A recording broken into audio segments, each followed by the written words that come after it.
বাংলাদেশকে ফ্যাসিবাদ মুক্ত করার জন্য এখানকার তরুণ দামাল ছেলেরা জীবন বাজি রেখে বলেছিল, বরিশাল যেহেতু ফ্যাসিবাদ মুক্ত হয়েছে, বাংলাদেশও ফ্যাসিবাদ মুক্ত হতে বাধ্য।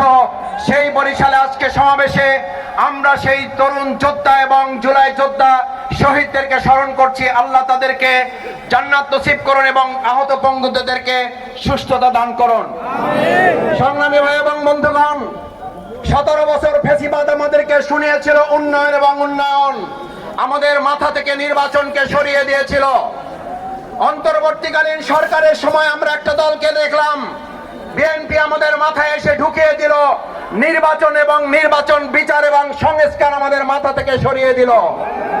আমরা একটা কথা বর্তমান সরকারকে জানতে চাই, যদি জুলাইয়ের উপরে ভিত্তি করে সরকার প্রতিষ্ঠিত হয়, তাহলে এখনো পর্যন্ত শেখ হাসিনাকে বিচার করার জন্য বাংলাদেশে আমরা তাকে ফেরত আনতে পারলাম না কেন?